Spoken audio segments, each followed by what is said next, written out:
নমস্কার and I welcome to national affairs. আজকে আমাদের টপিকটা হলো জয়েন্ট এক্সারসাইজ সহযোগ কাইজিন।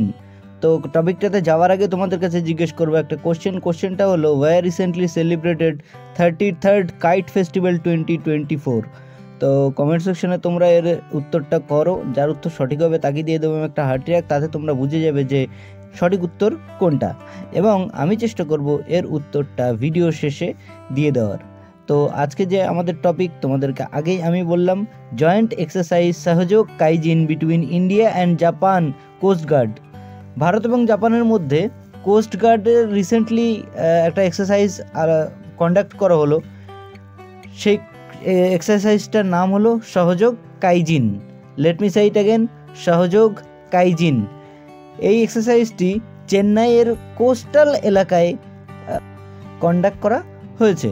তো 2006 সালের মেমোরেন্ডাম অফ আন্ডারস্ট্যান্ডিং অনুযায়ী কিন্তু এই জয়েন্ট এক্সারসাইজটা কিন্তু করা হয়। ভারতীয় জাহাজ আইসিজিএস ইন্ডিয়ান কোস্ট গার্ড সার্ভিস শৌর্য এবং জাপানের জেসিজিএস ইয়াশিমা এই এক্সারসাইজে অংশগ্রহণ করলো। এক্সারসাইজের মূল উদ্দেশ্য ছিল যে এমার্জেন্সির সময় কোনো জাহাজ যদি ফেঁসে যায় তাহলে সেটাকে কিভাবে উদ্ধার করা হবে সে বিষয়ে নিজেদের যে ট্রেনিং সেটাকে ঝালিয়ে নেওয়াই ছিল এই দুই দেশের মূল উদ্দেশ্য। সেরকমই করা হয়েছে। দুটি ভারতীয় জাহাজ মৎস্যদৃষ্টি এবং অন্বেষিকা, এই দুটি জাহাজকে ইচ্ছা করে সমুদ্রের মধ্যে ফাঁসিয়ে দেওয়া হয়।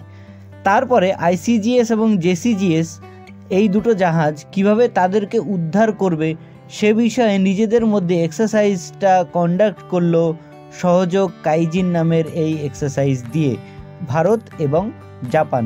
তো এটা কিন্তু ভারতবর্ষের এবং জাপানের দুজনের কিন্তু প্রথম কোস্ট গার্ড এক্সারসাইজ। তো এই ছিল আমাদের আজকের টপিক। এবার আমরা চলে আসবো আমাদের কোশ্চেনটাতে। কোশ্চেনটা ছিল where recently celebrated 33rd kite festival 2024। এর সঠিক উত্তর হচ্ছে অপশান বি, আহমেদাবাদ। আহমেদাবাদে রিসেন্টলি কন্ডাক্ট করা হলো বা সেলিব্রেট করা হলো 33rd কাইট ফেস্টিভ্যাল 2024। তো এই ছিল আজকে আমাদের টপিক। আশা করছি তোমাদের বুঝতে কোনো অসুবিধা হয়নি, আমি বোঝাতে পেরেছি তোমাদেরকে। তো সামনে কোনো একটা ইম্পর্টেন্ট টপিক নিয়ে এসে আমি আবার হাজির হব ততক্ষণ। সো আজকের মতো বাই।